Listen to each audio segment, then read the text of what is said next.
Ration বন্টন দুর্নীতি মামলায় সল্টলেকের এক ব্যবসায়ীর বাড়িতে ইডির পক্ষ থেকে অভিযানে এলে তিনি তার মোবাইল ফোনটি ছুঁড়ে ফেলে দেন অন্যত্র। এই ব্যবসায়ীর নাম বিশ্বজিৎ দাস। এছাড়াও এর পাশাপাশি কৈখালীতে বাকিবুর ঘনিষ্ঠ ব্যবসায়ী হানিস তসিবালের ফ্ল্যাটেও অভিযানে নামে ইডি। 1.5 ঘন্টা ধরে চালানো হচ্ছে অভিযান ইডি আধিকারিকদের পক্ষ থেকে। উল্লেখ করা দরকার, শঙ্কর আঢ্য ও তার পরিবারের সদস্যদের জিজ্ঞাসাবাদ করেই নাম উঠে এসেছে বিশ্বজিৎ দাসের। এদিকে ইডির আধিকারিকরা আসার সাথে সাথেই ব্যবসায়ী বিশ্বজিৎ দাস তার মোবাইলটি অন্যত্র ছুড়ে দিয়েছেন বলে অভিযোগ। মঙ্গলবার রেশন বন্টন দুর্নীতি মামলায় ফের একাধিক জায়গায় শুরু হয় ইডির আধিকারিকদের তল্লাশি অভিযান। ফলে এদিন সকাল থেকে সল্টলেক সহ কলকাতার মোট 6টি জায়গায় দফায় দফায় তল্লাশি অভিযান শুরু করেছে কেন্দ্রীয় তদন্তকারী সংস্থা। যে কারণে সল্টলেকে বিশ্বজিৎ দাস নামে একজন ব্যবসায়ীর বাড়িতে তল্লাশি অভিযানে নামে ইডি। আবার কৈখালীতে বাকিবুর রহমানের অভিজাত আবাসনেও তল্লাশি অভিযানে নেমেছে ইডি। এদিকে ইডি সূত্রে যতটুকু খবর জানা গেছে তাতে এদিন সকাল 7টা নাগাদ ইডির পক্ষ থেকে সল্টলেকের আইবি ব্লকের একটি বাড়িতে অভিযানে নামেন ওই সংস্থার আধিকারিকেরা। ওখানে প্রবেশ করে সেখান থেকে একাধিক নথিপত্র বাজেয়াপ্ত করেছে ইডি।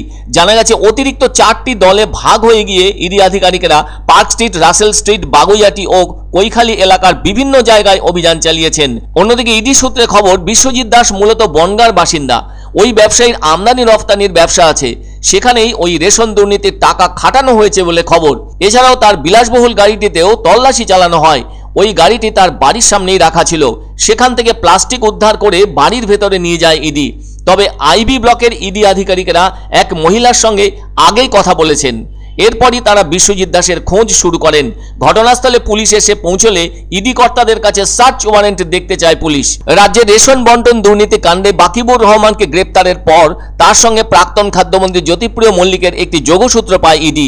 এরপরই তো প্রাক্তন খাদ্যমন্ত্রী জ্যোতিপ্রিয় মল্লিককে গ্রেপ্তার করেছে ইডি। তবে ওই ঘটনার পর বনগাঁ পৌরসভার চেয়ারম্যান শঙ্কর আঢ্যর সাথেও ওই দুর্নীতি কাণ্ডের যোগ পান কেন্দ্রীয় তদন্তকারী সংস্থার কর্তারা। অন্যদিকে এনফোর্সমেন্ট ডিরেক্টরেট সূত্রে খবর, উত্তর 24 পরগনায় একটি বড় ধরনের চক্র রেশন বন্টন দুর্নীতি কাণ্ডে সক্রিয় ভূমিকা পালন করে আসছে। এর পাশাপাশি কৈখালীতে বাকিবুর ঘনিষ্ঠ ব্যবসায়ী হানিস তসিবালের ফ্ল্যাটে অভিযানে রয়েছেন ইডি আধিকারিকেরা। অনেকটা সময় ধরে চলছে এদিনের তল্লাশি অভিযান। তবে এদিন ইডি আধিকারিকেরা অভিযানে আসার সঙ্গে সঙ্গেই ব্যবসায়ী বিশ্বজিৎ দাস তার মোবাইল ফোনটি ছুঁড়ে অন্যত্র ফেলে দেন বলে অভিযোগ। উল্লেখ করা দরকার, এর আগে যখন শঙ্কর আঢ্যকে গ্রেপ্তার করা হয়েছিল তখন ইডির পক্ষ থেকে আদালতকে জানানো হয়েছিল 90টির বেশি বিদেশি মুদ্রা লেনদেনের সংস্থা রয়েছে তার ও তার পরিবারের। আর ওই সংস্থাগুলির মাধ্যমে 20,000 কোটি টাকা বিদেশে লেনদেন করা হয়েছে। ফলে রেশন দুর্নীতির সঙ্গে ওই টাকার সম্পর্ক থাকতে পারে বলে সন্দেহ প্রকাশ করেছে ইডি। ইডি আরও জানিয়েছে, ওই 20,000 কোটি টাকার মধ্যে 9 থেকে 10,000 কোটি টাকা রাজ্যের প্রাক্তন খাদ্যমন্ত্রী তথা রেশন কাণ্ডে ধৃত জ্যোতিপ্রিয় মল্লিকের। আর এদিন ইডি 6 জায়গায় তল্লাশি চালিয়ে আরও কত তথ্য সামনে নিয়ে আসে সেটাই এখন দেখার।